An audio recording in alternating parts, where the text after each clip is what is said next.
Good morning, everybody. There are a whole bunch of different spellcasters in the video game Dungeons and Dragons Online, and one of my favorites is the Sorcerer class. There are a lot of reasons for this, but if you've never had the chance to play a Sorcerer, you might not realize what you're missing out on. One of the main features of Sorcerer is double casting speed. That's right, every other spellcaster, they cast spells at a certain speed, but not the Sorcerer. They cast twice as fast. And this twice as fast is not including the Quicken Metamagic feat, which you can get for even faster castering. It's something that just feels so dramatically different. Faster casting and shorter cooldowns makes your character an arcane cannon, and it's one of my favorite builds to play because it just feels amazing. You just keep hitting the keyboard until eventually all the monsters in the room are dead, and you always have extra spell points because they get extra spell points to carry on. Now, Sorcerer isn't perfect. They have literally no way to heal themselves in any capacity. They're not like a wizard who can just jump into the Pale Master tree for those healing abilities, an alchemist who can heal himself, or a druid who can heal himself, or a cleric. They are exclusively arcane cannon, elemental damage out the wazoo. And I love it. It's that kind of huge weakness that your character leaves behind during the leveling process that doesn't really matter too much because you're too busy incinerating all of your foes. Now, as a sorcerer, you can specialize in any which way you want, but as I'm sure you saw by the title and also the thumbnail of this video, today we're talking about Fire Sorcerer. There's a lot of reasons why Fire Sorcerer is my favorite sorcerer to play as, and the main reason is just the spells are just so fantastic. Scorch has this amazing cone and it feels awesome to just throw it down a hallway and watch every single monster that's running at you in a line become instantly turned to ash. Or the classic Fireball. You can't beat Fireball. You throw it a ball, it's made of fire, it turns everybody into the remnants of what happens when you use fire on people. There are a few caveats about leveling with Fire Sorcerer that you need to know before you go directly into it. One of the main ones is that there are a lot of creatures immune to fire during the leveling process. You've got black bone skeletons, you've got gray oozes, fire elementals, fire mephits, and a whole host of demons and devils happen to be immune to fire, which can generally slow down your experience. However, sorcerers don't just have to specialize in one spell type, they can specialize in more than one, which is one of the reasons why I usually combine the Fire Savant with the Air Savant. Now, when I do this, I actually don't pick up the lightning spells, I pick up the sonic spells. Sonic Blast for a single target, and once you get to level 8, I like to grab Shout, as it allows me to clear up any monsters in an area of effect and not really have to worry about, like, fire immunities going forward. As a result, this character just blows up every single monster in the quest that you run across, and then as I said, if you happen to have a bunch of fire immunes, just shout them all down. It requires only 2 different spell powers, fire and sonic during the leveling process, and then once you get to 20, you turn into a fire elemental, which allows you to bypass all immunities. So now you don't even have to worry about it. And one of the best parts is that the bypass of immunity as a sorcerer is you have to cast a spell, affect a monster, and then you bypass the immunity on your second spell. This means your first spell is basically just sacrificial. Now, for a lot of different sorcerers, this might be annoying because you have to waste an entire spell. But as a fire sorcerer, you get the spell Meteor Swarm. It's a 9th level spell that hits like 5 times, and the first chunk of the spell removes the immunity, where the rest of the spell just starts to tear through the monsters. As a result, you completely forget that fire immunity is even a consequence in the video game, and you just blow everything up. On top of that, because fire is oftentimes associated with healing, both in Exalted Angel and in Primal Avatar, you have a lot of options for now self-preservation. I myself, once I turned level 20, was able to grab both Rejuvenation Cocoon and Renew, allowing my character to basically be at full health pretty much the entire time, and it was amazing. Overall, Fire Sorcerer is an absolute dream to play, fantastic to level. This character was originally created out of a meme because somebody in my chat was like, hey, let's all make sorcerers and be all the different elements. So we started with me on the Fire Sorcerer. We had 2 cold sorcerers, an acid sorcerer, an air sorcerer, and a force sorcerer in a party, 6 sorcerers running through hardcore. And then we lost the Earth Sorc. Then the second Cold Sorc changed to Earth so we would have all the elements again, and they died. And then I was on vacation for a week, and when I came back, everybody else had really stopped playing their sorcerers, which made sense. So I just continued on with Fire Sorcerer, and it leveled unbelievably fast. One of the fastest characters I've ever leveled on Hardcore League because you just kind of throw out fireballs and blow everything up. It sounds like, you might be sitting here being like, oh, Strimtom, I need more description. How exactly am I supposed to handle some of these rooms? How am I supposed to handle some of these groups? But realistically, the trick is just make sure all the monsters are together and then cast Fireball. A lot of people will cast their AoE spells at individual targets. And I think that's usually where people run out of spell points the most. When you're running through a quest and you have archers that won't move, if you don't have to kill them, don't waste your time killing that one archer in the corner of the room that isn't moving and doesn't keep the door locked. You can just keep going and ignore it, and the archer will just stay there. What I'd like to do is run around, bunch up all the monsters into like a big ball. So, grab a pack or a second pack of monsters. And then once they're all in a kind of like a big group, that's when you fireball them down and move on to the next room. I think that's one of the things that people struggle with the most is spell point management. And one of the ways that they struggle the most is improperly using their spell points to kill every single monster in a quest. You don't have to kill every single monster in a quest. And if you decide to do that, at least make sure you bring them all together. Go stand on top of the archers, let the melee come to the archers, and then blow them all up in one pack, as opposed to doing the maybe not the best idea, which is to just go fireball down every single archer that you see going along. It's like how you get a spell called Scorching Ray, which allows you to deal a fair amount of single target damage, but it's less damage than Scorch, it's less damage than Fireball, and do I really want to be spending my spell points casting a single target spell to kill a monster that isn't necessary? And the answer is no. So that's pretty much the only real advice I can give here on this character as to how to play it.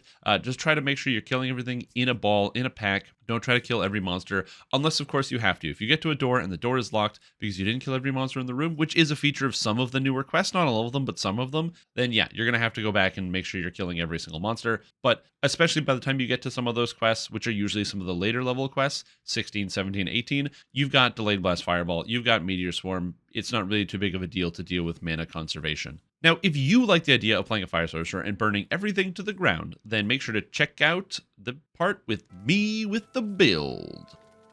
While I might be in the dark because I'm sick of staring into my studio lights, my character is in the light and on fire because Fire Sorcerer is basically one of the best things we've had in a long time, and it still feels absolutely amazing. My character does not have the greatest stats, is not the most powerful, but yet it doesn't even matter because you can just belt out so much damage, everything just falls before you. I really enjoyed being able to play and level this character, and so I'm going to give you a quick rundown, a quick and dirty what you need to do if you want this written description of this or written version of this in the description. So, Charisma, most important stat, everything needs to go here. Constitution, second most important stat, everything else goes here. The rest of these stats, useless. I don't even care. Strength, Dex, Wisdom, it doesn't matter. Useless stats. As far as your skills go, you only want two. You want Spellcraft and Use Magic Device. I am a 32-point build, so I put a few more points of intelligence so I could also get Bluff for bypassing some things. You don't need that at all. As far as your feats go, Maximize and Quicken. I ended up not taking Empower on this build because I didn't think I needed that much. I didn't really use the spell-like abilities at all during the leveling process, so I personally didn't take Empower, but you could if you wanted. Instead, I just grabbed the Spell Focus feats for Spell Focus Evocation and Greater Spell Focus Evocation, and then because this is Hardcore League, I grabbed Toughness as well as Force of Personality. I grabbed Toughness twice, actually. If you're playing on the regular server, you don't need to take any Toughness. Just take like Mental Toughness if you want instead, or take Empower as well for spell-like abilities and other things. But I just went with Toughness because it's hardcore. So again, your mileage may vary. Force of Personality here, I grabbed this because I wanted to have a high will save. Because even though you're a fire elemental, you are immune to a lot of paralysis and other type effects. Force damage is a will save. So I wanted to have that. As far as the epic feats went, the only thing that might be confusing in here, most of this is pretty straightforward. Wellspring of Power, Intensify, Embolden, just beefing up those spells. But Burst of Glacial Wrath is probably very confusing to many of you. The reason why I took this is because even though it is a cold spell, which you would think would be not good, the damage of this doesn't matter. What matters is that I press this button and it freezes everything solid, allowing me to do more fire damage. This also means that I don't need to worry about having enchantment DCs for anything like that. Instead, we can just go all in on Evocation and freeze everything. So you walk into a room, Burst of Glacial Wrath to freeze, and then cast all your fire spells to deal tons and tons of damage. This is not Pokemon, so you don't melt monsters when you hit them with fire. They just take double damage, and you feel fantastic about that. As far as the Epic Destiny feats, I took Perfect Two-Handed Fighting, Deific Warding, and Toughness. Might seem kind of confusing. If you're not playing on Hardcore League, take Epic Spell Power Fire, because that's really good, since you do only fire damage on this character. Perfect Two-Handed Fighting is because it improves the hit point bonus of Heroic Durability. Basically, this just gives more health and toughness, so I took this. And then Deific Warding for the PRR and MRR, because I wanted to not die. As far as these spells go, you're going to notice Fire Spell, Fire Spell, Fire Spell. Basically, take all the fire spells while leveling, then you move up to Delayed Blast Fireball, and then finally Meteor Swarm. And then in the interim, you want a couple things to help you out. Lightning Bolt's not that bad around level 3 to let you bypass some stuff, but I mostly just use Shout, honestly. Shout was kind of like the game changer here. Once I got to level 8, Shout is a sonic damage spell. Most monsters can't resist sonic, so if anything was immune to fire, they were never immune to sonic, so I would just shout everything down and then get to the next room. Once you get Prismatic Spray, you take Blade Blast Fireball first, because it's like an amazing gut to your spell. But once you get Prismatic Spray, that is when you want to, it's like, oh, it's a room full of golems and they're immune. Prismatic Spray, now they all disappear as they whip them all to another dimension, so it's very cool. And then up here, I never cast Whale, I never cast Hold Monster Mass, I just cast Meteor Swarm, because Meteor Swarm is very, very, very good. As far as the enhancements go, my character is fairly straightforward. We've got the Dragonborn tree because it's got some stuff, Fire Savant's got some stuff. In Fire Savant, I personally don't use the Metamagic feats here, or not the Metamagic, the spell-like abilities. I don't think they're very good. You can use them if you want, but I personally did not. Instead, I just grabbed a lot of the Fire Spell Critical here. I also took Efficient Maximize and Efficient Quicken as well during the leveling process. So again, it's entirely up to you. I took Efficient Quicken here, but you don't have to if you don't want to. I swapped out of Efficient Quicken when I got to Epics for Pierce Fire Resistance, so I could bypass more fire resistance there. Then you just grab the Evocation and the Awaken Elemental Weakness Fire. This is good for bosses that are immune to fire. Also makes monsters take 15% more fire damage. So for your end game, you're just going to be blowing people up. And then the bread and butter here is the Elemental Apotheosis, where you turn into a fire elemental, as you can see my character in the background. And it also causes all of your fire spells to bypass all fire immunity. So my character just completely ignores fire immunities, and I just blow everything up, which is fantastic. At that point, you just cast Meteor Swarm and everything dies. Fade Arc Illusionist is nice. Having access to Greater Color Spray during the leveling process feels amazing. This spell is almost always useful.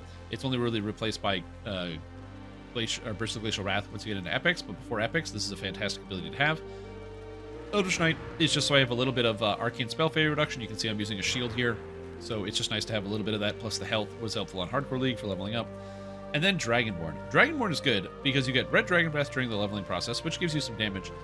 But most importantly, you get this effect, Draconic Knowledge, which gives you +2 maximum cast level with fire spells and +3 to DCs. You can think of this, right now your Fire Sorcerer gets +1 maximum cast level here, +1 maximum here, and I believe an extra +1 for being in fire form, so my spells cast level 23. This lets my spells go up to cast level 25, which is like a 8% damage increase on all of my spells, which is pretty sweet. 8% more damage that then scales with everything else. Reminder that this is the base damage of the spell, so it actually makes my spells do, like that's before you apply spell power and other stuff, so it's a huge increase in actual damage for the end game. So very, very cool combination. It's one of the reasons why you go Dragonborn here.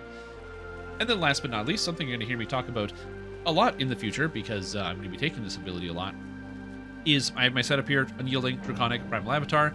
Primal Avatar here makes sense because I take Evergreen as well as Mantle of the Heart, or Mantle of Nature Heart. Now, this isn't the best mantle in the entire game, but what it does do is allows my Evergreen proc to go off here. Every time you deal damage or cast really any spell, you have a chance to gain 100 temporary spell points.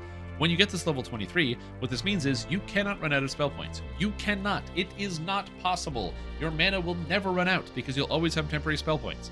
That's why you might notice when you're looking over at my spell list and you're like, whoa, what's that? Why does this shout cost 61? How do you manage that?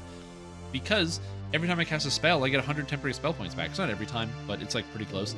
And this means your character is going to have spell points coming out the wazoo. Very, very, very good. I love this ability. It's super fantastic. On top of that, I also use Reborn in the Fire with the upgrade that doubles its damage and gives you uncapped dodge, so you have a lot of extra damage. Draconic Incarnation is kind of a no-brainer here. Mana cost reduction, which works very well with Evergreen in the cores. Dragon Breath is the best damage effect you're even going to get. Double the damage of that. Double effect of pull from the Wellspring, so you get the Wellspring of Power is double duration. And then as I get more points going up to 32, you want to pick up the rest of the stuff in Tier 5 of Draconic Incarnation. It just kind of writes itself. And then Unyielding Sentinel, because I'm on Hardcore League. Although, honestly, even if you're not on Hardcore League, I think Unyielding Sentinel is still the play here. Having access to Renewal means as a Sorcerer, I have access to free healing. So I have both Renewal and Rejuvenation Cocoon. So the amount of healing I can pump out of myself or somebody else is very, very valuable. So just keep that in mind. It's quite a powerful set of effects, and you're going to be having a good time with that one. As far as the equipment goes, I think I have some garbage on here still. Yeah, I've still got this Defensive Helm of Resistance. The stats you're looking for the most part, are pretty straightforward. You want Sheltering, as you can see here. Resistance, bonuses to all saves is not that bad. false life, so hit points, physical sheltering, healing amplification, fortification. Offensively, you just want to grab whatever gives you the most fire stats. So for me, I have this Epic Scepter of Combustion, but you want combustion, so fire spell power, fire lore, which is fire crit. You almost exclusively cast that. During the leveling process, so before 20, also try to have a sonic item, so you can cast sonic spells as well, which is not a bad idea. And then you just want defensive stuff. So I've got like false life here, insightful charisma and quality charisma, charisma stats, more charisma over here, profane life force, which stacks with false life. I got this vitality ring that I picked up, which gives me extra health, because vitality is a different health stat from false life, which is a different health stat from profane life force. They all kind of add together. This item is great from Charn. It's called the Pendant of the Azure Sky. It gives an effect called Sky Attunement, which makes it so when you're in Fire Elemental form, you gain even more power. So I use that here because I am in Fire Elemental form. This is a level 3 item. I don't know why I had this on. Some evocation focused stuff. Evocation, Insightful Evocation. This is a pretty good lucky draw. You only need evocation DCs. I think I might have cast Mass Hold Monster like once or twice, but honestly, Greater Color Spray gets the job done, which is Illusion if you want to have Illusion DCs during the level process, if you want. And apparently this is Resistance 7, which is higher than this, so I don't even know. This helmet doesn't even do anything. So I can take this off, doesn't do anything. I can take this off, it doesn't do anything. Charisma 8. I can also probably take that off. It gives me dodge, so it's not the worst. But it doesn't do anything else other than that. So a lot of these items I don't even need. And it was pretty easy and straightforward to equip and put together. So if you are looking for a Fire Sorcerer, you want to play something fun, I can't recommend this character enough. Super strong. Fire Sorcerer is still good. It's been good for a long time. It's still good now, and it's going to still be good in the future. To address a couple questions. Is this the best Sorcerer build in the game? And this is what all the Sorcerers running at endgame? No, they're running Cold Sorcerer because it has higher single target damage and higher AoE clear a little bit, but it takes a lot more gear to get there. It's a little bit more gear intensive and it takes more time. You need like special raid gear and all sorts of other stuff, whereas Fire Sorcerer just kind of goes and blows and it feels really good. So you don't have to worry about getting a lot of the super endgame stuff. So if you're somebody who is not going to be like min-maxing to the nth degree, then Fire Sorcerer is for you. If you're somebody who wants to get the absolute top turbo tier power damage, go play Druid. But if you want to play Sorcerer, Cold Sorcerer is the one you want to play. Anyways, this is all I got for you today. Thank you for watching. It's been a fantastic time. If you like what you saw, consider following, subscribing, and all that nonsense. And we'll be back with more Dungeons & Dragons in the future. Bye-bye.